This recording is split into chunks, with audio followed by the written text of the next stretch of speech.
الحمد لله نحمده ونستعينه ونستغفره ونؤمن به ونتوكل عليه ونعوذ بالله من شرور أنفسنا ومن سيئات أعمالنا من يهده الله فلا مضل له ومن يضلله فلا هادي له وأشهد أن لا إله إلا الله وحده لا شريك له وأشهد أن محمدًا عبده ورسوله أرسله بالهدى ودين الحق ليظهره على الدين كله ولو كره المشركون.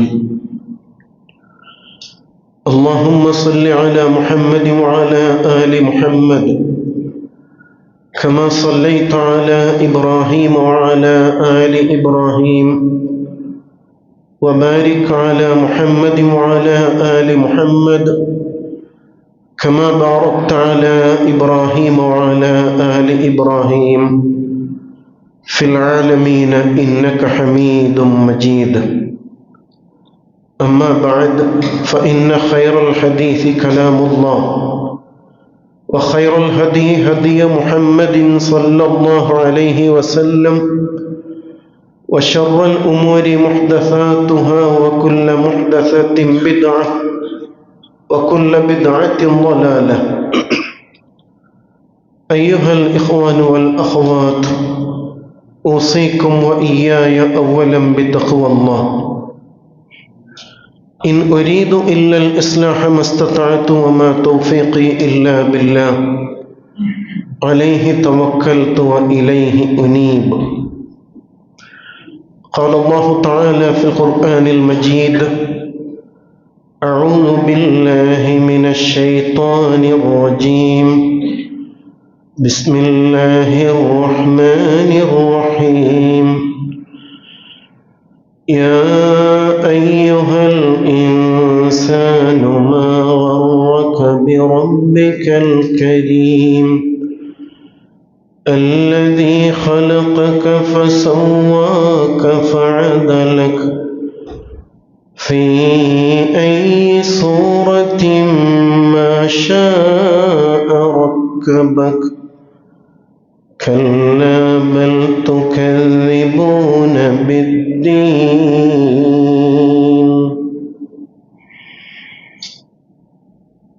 സ്നേഹമുള്ള സഹോദരന്മാരെ, സഹോദരിമാരെ, സകല പ്രപഞ്ചങ്ങളും സൃഷ്ടിച്ച് സംരക്ഷിച്ച് പരിപാലിച്ചു കൊണ്ടിരിക്കുന്ന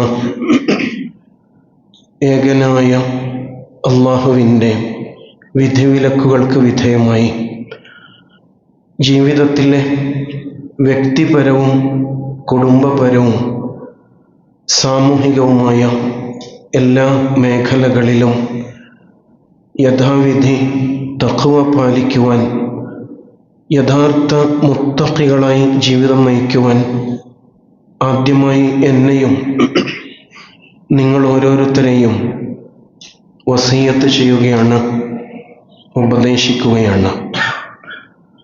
നമ്മുടെ ഇഹപര ജീവിത വിജയം തഖ്വാബോധവുമായി ബന്ധപ്പെട്ട് നിൽക്കുന്നു.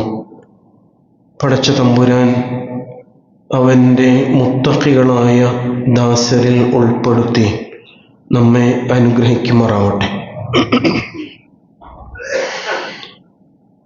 നല്ല വിശപ്പുള്ള നേരത്ത്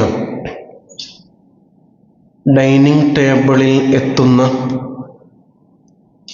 ആവി പറക്കുന്ന ഊണിനെക്കുറിച്ച് നിങ്ങൾ ചിന്തിച്ചു നോക്കാറുണ്ടോ? കയ്യെത്തും ദൂരത്ത് ആ ഭക്ഷണം വന്നു നിൽക്കുമ്പോൾ അതിനോട്, ആ അരിമണിയോട് അതിൻ്റെ ആത്മകഥ ചോദിക്കാറുണ്ടോ? ഒരുപക്ഷെ ആന്ധ്രയിൽ അല്ലെങ്കിൽ കുട്ടനാട്ടിലാകാം, എവിടെയോ ഒരു വയലിൽ ഏതോ ഒരു കർഷകൻ വിത്തെറിഞ്ഞ് മറ്റേതോ ഒരാൾ വെള്ളം തേവി ഇനിയും ഒരാൾ വളം നൽകി, മറ്റൊരാൾ പരിചരിച്ച്, ഇനിയും ഒരാൾ അത് കൊയ്തെടുത്ത് കറ്റകളാക്കി മെതിച്ച് നെല്ലാക്കി ചാക്കിൽ നിറച്ച്, പിന്നെ ഒരാൾ അത് അരിയാക്കി വീണ്ടും ഒരാൾ ചാക്കിൽ നിറച്ച് ഒരു മൊത്തക്കച്ചവടക്കാരൻ്റെ കയ്യിലെത്തി, പിന്നെയും ആരിലൂടെയൊക്കെയോ കൈമാറി ചില്ലറ കച്ചവടക്കാരൻ്റെ കയ്യിലെത്തി, അവിടെ നിന്ന് നമ്മുടെ വീട്ടിലെ ഒരംഗം വാങ്ങിച്ച് വീട്ടിൽ കൊണ്ടുവന്ന് ഉമ്മയോ ഇണയോ പെങ്ങളോ അത് കഴുകി അടുപ്പത്തിട്ട് വേവിച്ചെടുത്ത് ഊറ്റിയെടുത്ത് ഇപ്പോൾ പ്ലേറ്റിലാക്കി ഡൈനിങ് ടേബിളിൽ എത്തി നിൽക്കുകയാണ് ചോറ്. എത്ര കരങ്ങളാണല്ലേ അതിൻ്റെ പിന്നിൽ, എത്ര മനുഷ്യാധ്വാനമാണല്ലേ അതിൻ്റെ പിന്നിൽ. എന്നിട്ടും നമ്മൾ വലിയ വായിൽ പറയും, എനിക്കാരെയും ആശ്രയിക്കേണ്ട കാര്യമൊന്നുമില്ല, എൻ്റെ കാര്യം ഞാൻ നോക്കിക്കോളും. അങ്ങനെയല്ലേ? അങ്ങനെയാണ് മനുഷ്യൻ. സാമൂഹ്യ ജീവിയായ മനുഷ്യന് പരസ്പരം സഹായിക്കാതെ ആശ്രയിക്കാതെ ഒരു നിമിഷം പോലും മുന്നോട്ട് പോകാൻ കഴിയില്ല. എന്നാലും നമ്മൾ പറയും, ഇന്നൽ ഇൻസാന ലയത്ഗാ. അള്ളാഹു പറയാണ്, നിശ്ചയം മനുഷ്യൻ അതിര് കവിഞ്ഞിരിക്കുന്നു. തനിക്ക് താൻ പോന്നവനാണ്, എനിക്ക് ഞാൻ തന്നെ മതി, ഞാൻ സ്വാശ്രയനാണ് എന്ന് അവൻ കരുതി പോകുന്നു. അതുകൊണ്ടാണ് വലിയ വായിൽ ഇങ്ങനെയൊക്കെ വിളിച്ചു പറയുന്നത്. ഇപ്പം നമ്മുടെ ശരീരത്തിലുള്ള വസ്ത്രം, വാച്ച്, മൊബൈല്, കണ്ണട, കാശ്, ഇങ്ങനെ ഒരുപാട് സംഗതികൾ നമ്മുടെ ശരീരത്തോട് ചേർന്ന് നിൽക്കുന്നുണ്ട്. അതിൽ ഏതാണ് നമ്മളായി ഉൽപ്പാദിപ്പിച്ചത്? വല്ലതുണ്ടോ? എന്നാലും പറയും, എൻ്റെ കാര്യം ഞാൻ നോക്കിക്കോളും, എൻ്റെ കാര്യത്തിൽ ആരും ഇടപെടേണ്ടതില്ല എന്ന് മനുഷ്യർ നിരന്തരം വിളിച്ചു പറഞ്ഞുകൊണ്ടേയിരിക്കും എന്നുള്ളതാണ്. ഇത് മനുഷ്യാരംഭം മുതൽക്കേ ഉള്ള ഒരു പ്രവണതയാണ് എന്ന് ഖുർആൻ പഠിക്കുമ്പോൾ നമുക്ക് കൂടുതലായിട്ട് മനസ്സിലാവും. പുതിയ കാലത്ത് അതിനെ പല വാക്കുകളിൽ പരിചയപ്പെടുത്തുന്നുണ്ട്. മുതലാളിത്തം അതിൻ്റെ ഒരു പര്യായ പദമാണ്. മുതലാളിത്തം ലോകത്തോട് വിളിച്ചു പറയുന്നത് അതാണല്ലോ. ഹലാൽ ഹറാമ് പരിഗണിക്കാതെ എങ്ങനെയും സമ്പാദിച്ച് കയ്യോക്കുള്ളവൻ കാര്യക്കാരനാകുന്ന ഒരു ലോകത്തെക്കുറിച്ചാണ് മുതലാളിത്തം നമ്മോട് പറഞ്ഞുകൊണ്ടേയിരിക്കും. അതേപോലെ തന്നെ അധികാര ഭരണ രാഷ്ട്രീയ മേഖലകളിൽ അത് സംഭവിക്കുന്നുണ്ട്.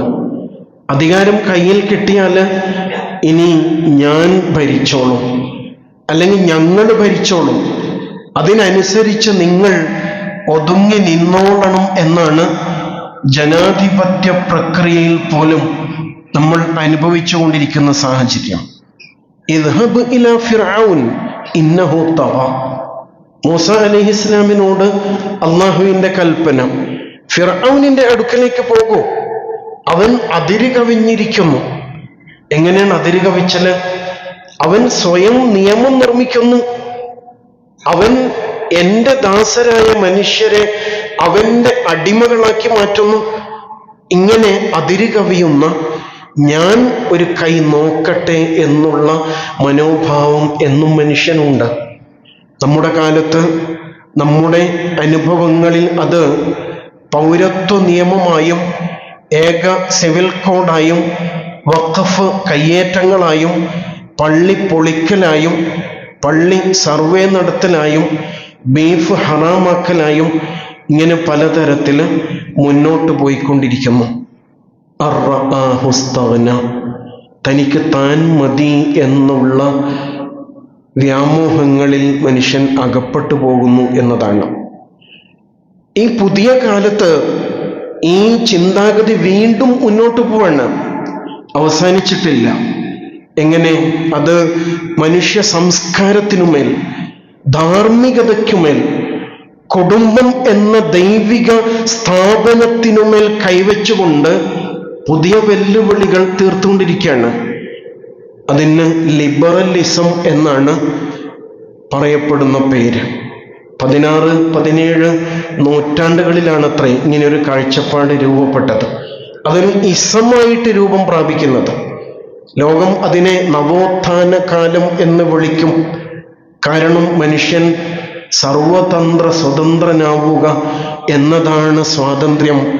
അതാണ് നവോത്ഥാനം എന്ന് അന്നു മുതൽ ലോകത്ത് വ്യാഖ്യാനങ്ങൾ ഉണ്ടായിട്ടുണ്ട് എന്ന് കാണാൻ പറ്റുന്നു. ഇന്ന് വർത്തമാനകാലത്ത് നമ്മുടെ മക്കൾ അല്ലെങ്കിൽ പുതിയ തലമുറകൾ കൂടുതലായിട്ട് അറിഞ്ഞുകൊണ്ടിരിക്കുന്നത് അത്തരം കാര്യങ്ങളാണ്. പുതിയ ചില മുദ്രാവാക്യങ്ങൾ രൂപപ്പെട്ടുകൊണ്ടിരിക്കുന്നുണ്ട്. മൈ ബോഡി മൈ ചോയ്സ്, എൻ്റെ ശരീരം എൻ്റെ തീരുമാനം, അല്ലെങ്കിൽ എൻ്റെ സ്വാതന്ത്ര്യം. മൈ ബോഡി മൈ റൈറ്റ്സ്, എൻ്റെ ശരീരം എൻ്റെ അവകാശങ്ങൾ. എൻ്റെ ശരീരം, ഞാൻ എന്നത് കേവലം ശരീരമായിട്ട് പരിമിതപ്പെട്ടു പോകുന്നൊരവസ്ഥ. എന്നിട്ട് ഈ ശരീരമാകുന്ന സാമ്രാജ്യത്തിൻ്റെ അധിപനായിട്ട് ഞാൻ മാറുന്ന അവസ്ഥ. ഒരു സ്വയംഭരണ പ്രദേശമായിട്ട് ഓരോ മനുഷ്യൻ്റെയും ശരീരങ്ങൾ മാറിക്കൊണ്ടിരിക്കുക എന്നുള്ളതാണത്. ഒരു സ്വയംഭരണ പ്രദേശമായി ഓരോ മനുഷ്യൻ്റെയും ശരീരം മാറുക. എന്നിട്ട് എൻ്റെ ശരീരത്തിൻ്റെ കാര്യം ഞാൻ തീരുമാനിച്ചോളും എന്ന് ഓരോ ആളും നിശ്ചയിക്കുക എന്നുള്ളതാണത്. അതിനാൽ എനിക്ക് വിവാഹം വേണോ? ഞാൻ തീരുമാനിക്കും. എനിക്ക് കുടുംബജീവിതം വേണോ?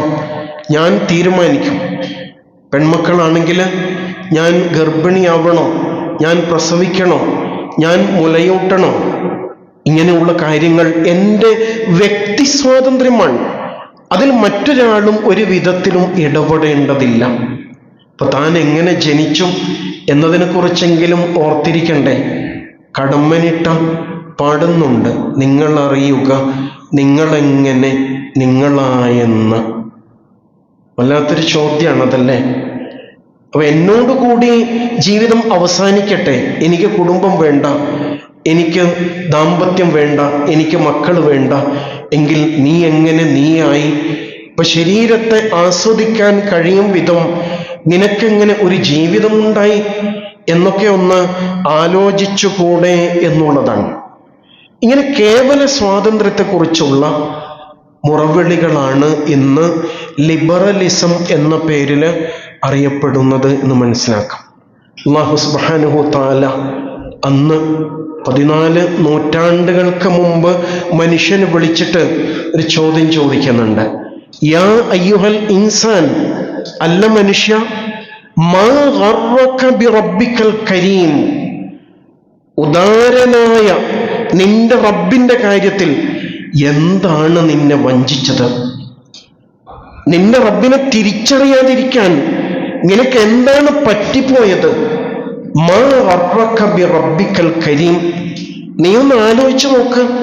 അല്ലദീ ഖലഖക ഫസവ്വാക ഫഅദലക, അവനല്ലേ നിന്നെ പടച്ചത്, അവനല്ലേ ഈ കാണുന്ന സുന്ദരമായ രൂപത്തിൽ ആണായിട്ട് പെണ്ണായിട്ട് കൊള്ളാവുന്ന യോഗ്യനായ ഒരു മനുഷ്യനായിട്ട് നിന്നെ രൂപപ്പെടുത്തിയത് അവനല്ലേ.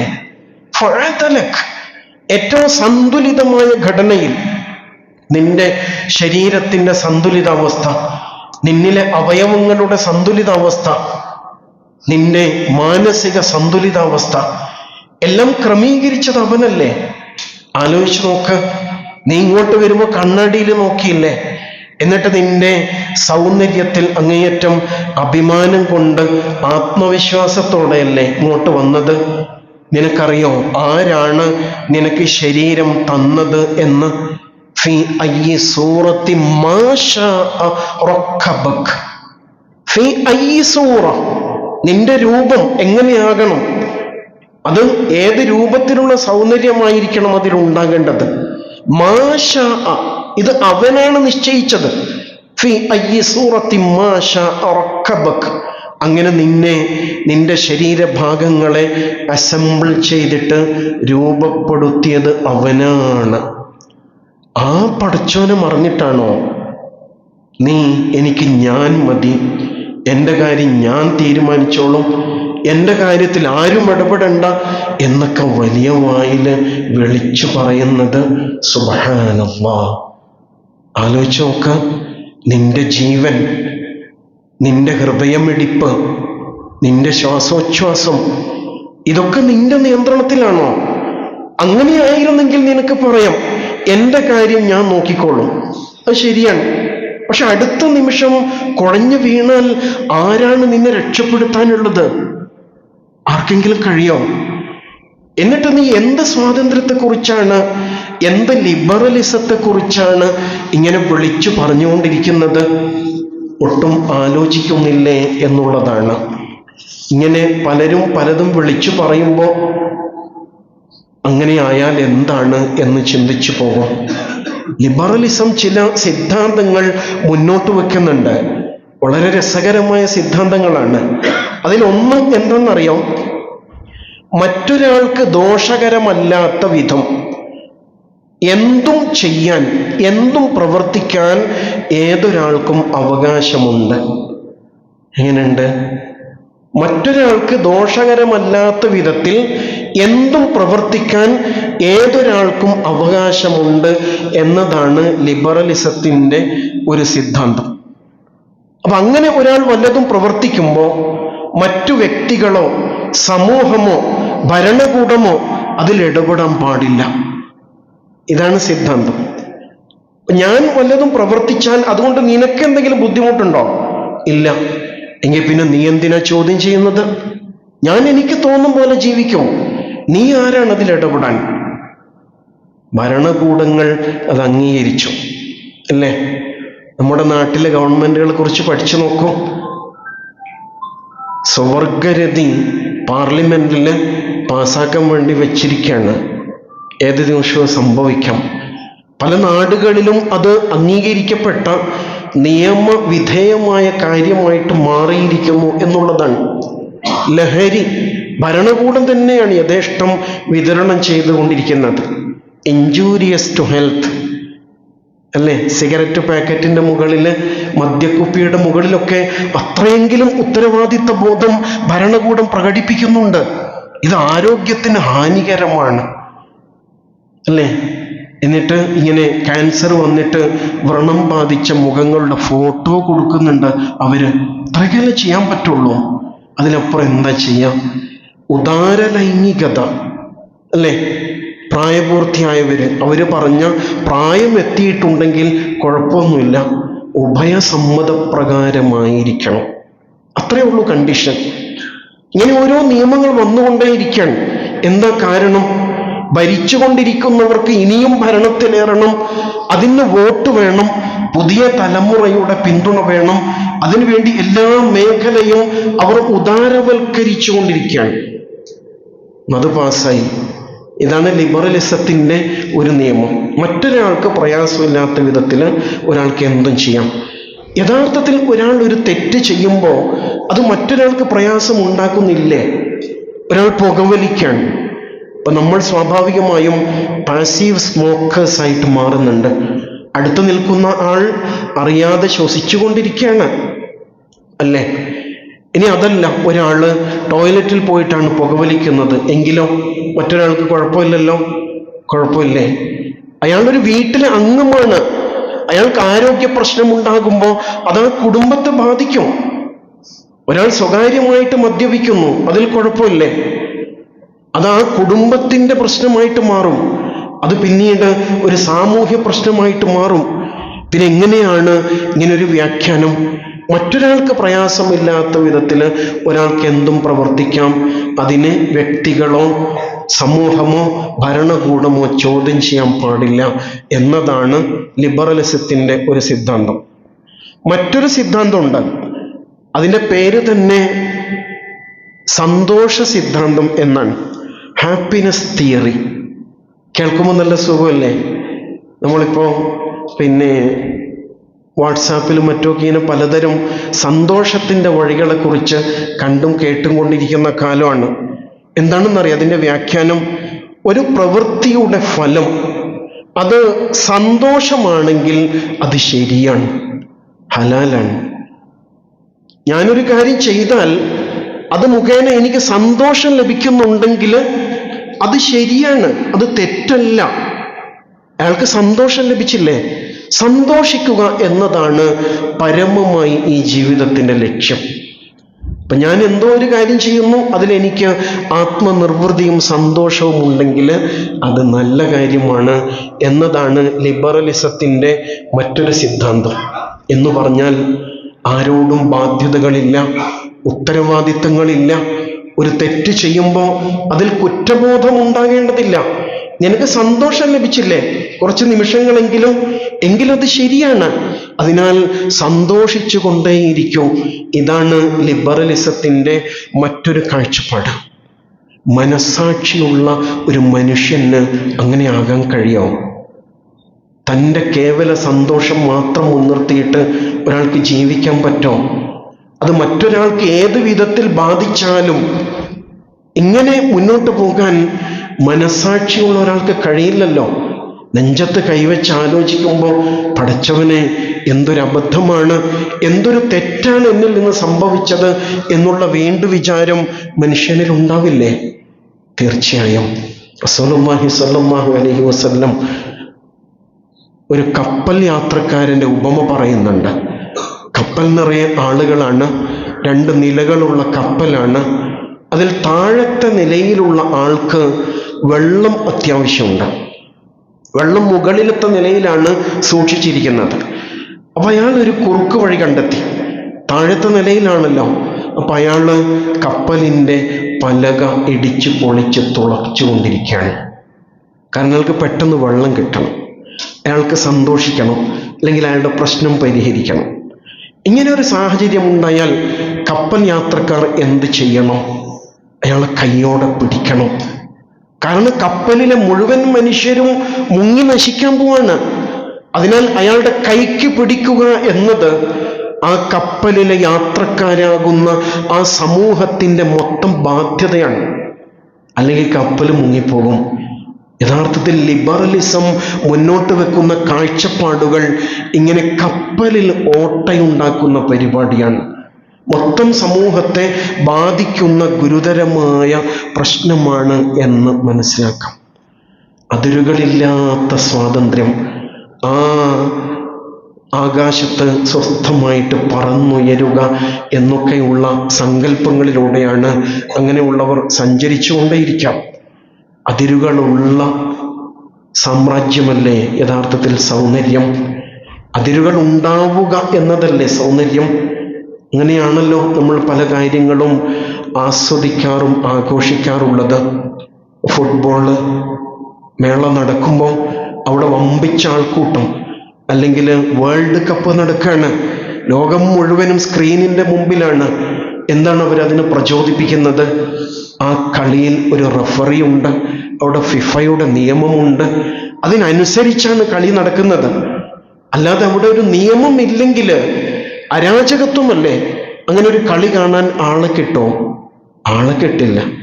ട്രാഫിക് ഇല്ലാത്ത കുറ്റ്യാടി ജംഗ്ഷനെ കുറിച്ച് ആലോചിച്ച് നോക്കും. ട്രാഫിക് പോലീസ് ഇല്ലാത്ത, നിയന്ത്രണമില്ലാത്ത നമ്മുടെ ജംഗ്ഷൻ ആകെ ജാമായി ജീവിതം അരാജകത്വമായിട്ട് മാറും. അതുകൊണ്ട് തന്നെയാണ് പ്രപഞ്ചനാഥനായ മനുഷ്യന്റെ സൃഷ്ടികർത്താവായ അല്ലാഹു സുബ്ഹാനഹു വ തആല ജീവിതത്തിന് ചില അതിർവരമ്പുകൾ നിശ്ചയിച്ചത്.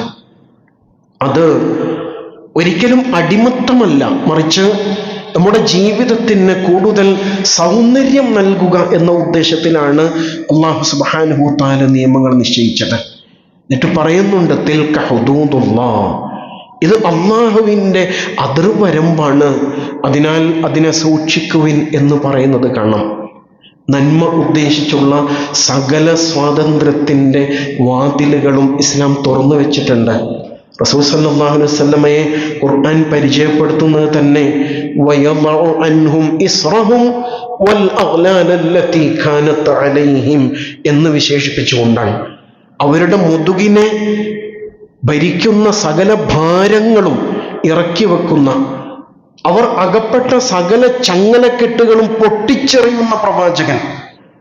അത് ഏറ്റവും വിശുദ്ധമായ നന്മയുടെ സ്വർഗത്തിലേക്കുള്ള സ്വാതന്ത്ര്യമാണ് എന്ന് മനസ്സിലാക്കാൻ നമുക്ക് സാധിക്കും എന്നുള്ളതാണ്.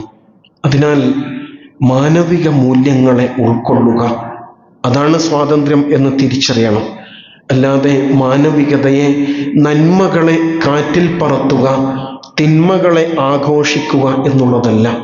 കാലം മാറുമ്പോൾ നിങ്ങൾ ശ്രദ്ധിക്കുന്നില്ലേ, ലഹരി ഒരു ശീലമായി മാറുന്നു, പ്രണയം ഒരു സംസ്കാരമായി മാറുന്നു, ആൺ പെൺ ഇടകലരലുകൾ അതൊരു വിഷയമല്ലാതിരിക്കുന്നു. കവലകളിൽ, ഇടവഴികളിൽ, വാഹനങ്ങളിൽ, ബൈക്കിൽ, എവിടെയും ആർക്കും ഒന്നിച്ച് സഞ്ചരിക്കാവുന്ന അതിർവരമ്പുകൾ നഷ്ടപ്പെട്ടു പോകുന്ന സാഹചര്യങ്ങൾ രൂപപ്പെടുന്നത് കാണുന്നില്ലേ? എന്തും കാണാം, എന്തും കേൾക്കാം, എന്തും പറയാം. മൊബൈലിൽ എന്തും പാതിരാവരെ ആർക്കും നോക്കിയിരിക്കാം. ഇങ്ങനെയൊക്കെയുള്ള അതിർവരമ്പുകളില്ലാത്ത ഒരു ജീവിതശൈലിയെക്കുറിച്ചാണ് ലിബറലിസം വിളിച്ചു പറയാം. അല്ലാഹു സുബ്ഹാനഹു വ തആല വിശുദ്ധ ഖുർആനിൽ അത്തരം ജീവിതത്തെക്കുറിച്ച് പറയുന്നൊരു പ്രയോഗമുണ്ട്, അല്ലദീന കഫറു.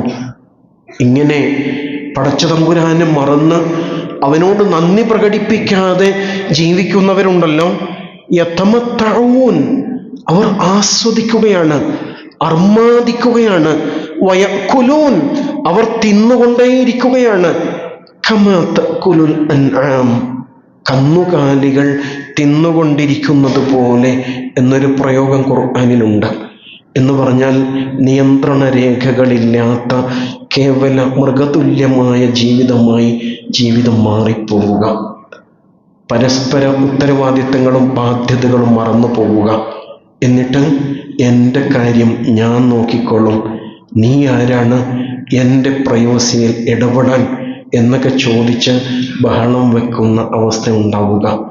അതിനാൽ ആദർശ സമൂഹം എന്ന നിലയ്ക്ക് മുസ്ലിം ഉമ്മ ഇത്തരം അപകടങ്ങളെ തിരിച്ചറിയേണ്ടിയിരിക്കുന്നു.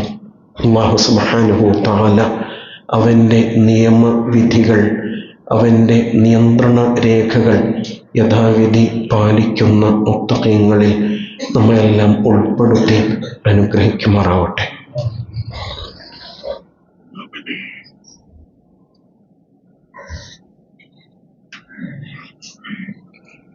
അൽഹംദുലില്ലാഹ് الذي هدانا لهذا وما كنا لنهتدي لولا أن هدانا الله. اللهم صل على محمد وعلى آله وصحبه أجمعين. يا أيها الذين آمنوا اتقوا الله حق تقاته ولا تموتن إلا وأنتم مسلمون.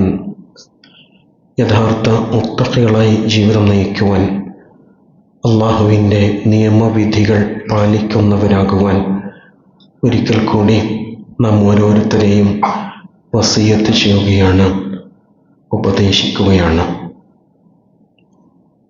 ലിബറലിസം എന്നത് പുതിയ ഒരു സംസ്കാരമായിട്ട്, സ്വാതന്ത്ര്യ പ്രഖ്യാപനമായിട്ട് സമൂഹത്തിൽ പ്രചരിച്ചു കൊണ്ടിരിക്കുന്നുണ്ട്. പ്രത്യേകിച്ചും അതിൻ്റെ വക്താക്കൾ ഉന്നം വെക്കുന്നത് കുടുംബത്തെയാണ്. കുടുംബം എന്നത് ദൈവികമായ സ്ഥാപനമാണ്, നമ്മളാരും ഉണ്ടാക്കിയതല്ല. ആ സംവിധാനത്തിൻ്റെ കടക്കൽ കത്തിവെച്ചാൽ മാത്രമാണ് അവർക്ക് മനുഷ്യരെ അരാജകവാദികളായി, കേവലം ഉപഭോഗ വസ്തുക്കളായി, ഉൽപ്പന്നങ്ങളായി ഉപയോഗപ്പെടുത്താൻ പറ്റുള്ളൂ. അതിന് മുതലാളിത്തം കണ്ടെത്തിയ പുതിയ വഴിയാണ് ഇത്തരത്തിലുള്ള സ്വാതന്ത്ര്യ പ്രഖ്യാപനങ്ങൾ. ആ നിലക്കുള്ള ഗെയിമുകൾ മക്കളിങ്ങനെ കണ്ടുകൊണ്ടിരിക്കുന്നുണ്ട്. പുതിയ കാലത്ത് അങ്ങനെ പലതരം ഹീറോകൾ രംഗത്ത് വന്നുകൊണ്ടിരിക്കുകയാണ്. സമൂഹത്തോടും കുടുംബത്തോടും ഒന്നും പ്രതിബദ്ധതയില്ലാത്ത ഒരു സാമൂഹിക അന്തരീക്ഷം സൃഷ്ടിക്കാൻ ശ്രമിക്കുന്നുണ്ട്.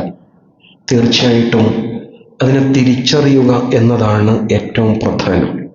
അല്ലാഹു സുബ്ഹാനഹു തആല ഇസ്ലാമികമായ സാംസ്കാരിക മൂല്യങ്ങൾ ഉയർത്തിപ്പിടിക്കുവാൻ നമുക്കെല്ലാം തൗഫീഖ് നൽകുമാറാവട്ടെ. നമ്മുടെ രാജ്യത്തെ പുതിയ സംഭവ വികാസങ്ങൾ തീർച്ചയായും ഞെട്ടലോടുകൂടിയാണ് നമ്മൾ കണ്ടും കേട്ടും ഇരിക്കുന്നത്. സമ്പൽ ഷാഹി മസ്ജിദ്, ആ പള്ളിയിൽ പെട്ടെന്ന് സർവേ പ്രഖ്യാപിക്കപ്പെടുന്നു, കോടതി അനുമതി നൽകുന്നു, ഉദ്യോഗസ്ഥരെത്തുന്നു, സർവേ നടത്തുന്നു. അവിടെ നേരത്തെ ക്ഷേത്രമുണ്ടായിരുന്നു എന്ന നിലയിലുള്ള പ്രഖ്യാപനങ്ങൾ ഉണ്ടാകുന്നു. അതിനിടയിൽ പ്രതിരോധിക്കാൻ വന്നവർക്ക് നേരെ വെടിയുതിർക്കുന്നു. 5 സത്യവിശ്വാസികൾ ശുഹദാക്കളായി മാറുന്നു. കാര്യമായ പ്രതികരണങ്ങളൊന്നുമില്ല. പാർലമെന്റ് സ്തംഭിച്ചിട്ടുണ്ട്. പക്ഷേ ഇതിങ്ങനെ ഒരു തുടർക്കഥയായി മാറുമോ? ആലോചിക്കേണ്ടതാണ്. അടുത്തത് അജ്മീർ ഷെരീഫാണ് എന്ന് പറയുന്നു. ഇങ്ങനെ ഓരോന്നായിട്ട് ഈ ഉമ്മത്തിൻ്റെ അസ്തിത്വം ചോദ്യം ചെയ്യുന്ന വിധത്തിൽ, അഭിമാനം ചോദ്യം ചെയ്യപ്പെടും വിധത്തിൽ ആരാധനാലയങ്ങളും മറ്റും തകർക്കപ്പെടുന്ന, കൈയടക്കപ്പെടുന്ന, ചോദ്യം ചെയ്യാൻ ആളില്ലാത്ത സാഹചര്യത്തിലേക്ക് നാട് നീങ്ങുന്നു എന്ന് തോന്നുന്നു. തീർച്ചയായിട്ടും ജനാധിപത്യപരമായ പ്രതികരണങ്ങൾ ഉണ്ടാകേണ്ടതുണ്ട്. അതിൻ്റെ ഭാഗമാവുക എന്നത് ഓരോ വിശ്വാസിയുടെയും നിർബന്ധ ബാധ്യതയാണ്. അല്ലാഹു സുബ്ഹാനഹു തആല ഖുർആനിലൂടെ ചോദിക്കുന്നുണ്ടല്ലോ, വമൻ അസ്ലമു മിമ്മൻ മനഅ മസാജിദല്ലാഹ്. അല്ലാഹുവിൻ്റെ പള്ളികളെ, അവയിലെ ആരാധനകളെ തടയുന്നവനേക്കാൾ കൊടിയ അക്രമി ആരുണ്ട്? അതിനാൽ പ്രതികരണങ്ങൾ, ജനാധിപത്യപരമായ പ്രതികരണങ്ങൾ തീർച്ചയായിട്ടും ഉണ്ടാവണം. അതിൻ്റെ ഭാഗമാവുക എന്നത് ഓരോ വിശ്വാസിയുടെയും ബാധ്യതയാണ്. നിസ്സംഗതയും കേവല മൗനവും നമ്മുടെ ആത്മധൈര്യത്തെ ചോർത്തിക്കളയുകയാണ് ചെയ്യുക. അല്ലാഹു സുബ്ഹാനഹു തആല നീതിയും ധർമ്മവും സത്യവും പുലരുന്ന ഒരു അന്തരീക്ഷം നമ്മുടെ രാജ്യത്ത് നൽകി അനുഗ്രഹിക്കുമാറാവട്ടെ. അല്ലാഹുവേ, എല്ലാവിധ പരീക്ഷണങ്ങളിൽ നിന്നും പ്രയാസങ്ങളിൽ നിന്നും ഞങ്ങൾക്ക് നീ കാവൽ നൽകണേ റബ്ബേ. ദീനിൻ്റെ ഇസ്സത്തും ഖുവ്വത്തും ഉയർത്തിപ്പിടിക്കുവാൻ ഞങ്ങൾക്ക് നീ കരുത്ത് നൽകി അനുഗ്രഹിക്കണേ റബ്ബേ. പടച്ചവനെ, ലിബറലിസം പോലെ പലതരത്തിലുള്ള പിഴച്ച ഇസങ്ങൾ, ചിന്താഗതികൾ, സംസ്കാരങ്ങൾ സമൂഹത്തിലേക്ക് അരിച്ചെത്തിക്കൊണ്ടിരിക്കുന്ന ഈ കാലത്ത് ഖുർആനും തിരുസുന്നത്തും മുറുകെ പിടിച്ചുകൊണ്ടുള്ള ശുദ്ധപ്രകൃതിയുള്ള ജീവിതത്തെ മുന്നോട്ട് നയിക്കുവാൻ ഞങ്ങൾക്ക് നീ തൗഫീഖ് നൽകണേ നാഥ.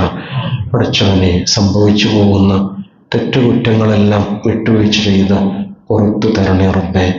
അല്ലാഹുവേ, ഞങ്ങളുടെ കൂട്ടത്തിൽ രോഗികളുണ്ട്, പലവിധ പ്രയാസങ്ങളുള്ളവരുണ്ട്, കടബാധ്യതകളുള്ളവരുണ്ട്, മാനസിക പ്രയാസങ്ങളുള്ളവരുണ്ട്, തൊഴിൽ നഷ്ടപ്പെട്ടവരുണ്ട്. റബ്ബേ, എല്ലാവർക്കും ആശ്വാസവും പരിഹാരങ്ങളും നൽകി അനുഗ്രഹിക്കണേ നാഥ. പടച്ചവനെ, ഞങ്ങളുടെ മക്കളെ, പുതിയ തലമുറയെ ഹിദായത്ത് നൽകി നന്മയുടെ വഴിയിൽ മുന്നേറുവാൻ തൗഫീഖ് നൽകി അനുഗ്രഹിക്കണേ റബ്ബേ. ഞങ്ങളിൽ നിന്ന് മൺമറഞ്ഞു പോയ മാതാപിതാക്കൾ, ബന്ധുമിത്രാദികൾ എല്ലാവരെയും അനുഗ്രഹിക്കണേ റബ്ബേ. അവരുടെ ബർസഖി ജീവിതം സന്തോഷകരമാക്കണേ നാഥ. അവരുടെ ഖബറിടങ്ങളെ സ്വർഗ്ഗത്തോപ്പാക്കണേ റബ്ബേ. നാളെ നിന്റെ ജന്നാത്തുൽ ഫിർദൗസിൽ അവരെയും ഞങ്ങളെയും ഒരുമിച്ച് ചേർക്കണേ നാഥ. اللهم اغفر للمؤمنين والمؤمنات والمسلمين والمسلمات الأحياء منهم والأموات إنك مجيب الدعوات يا قاضي الحاجات. ربنا آتنا في الدنيا حسنة وفي الآخرة حسنة وقنا عذاب النار. اللهم أجرنا من النار. اللهم أجرنا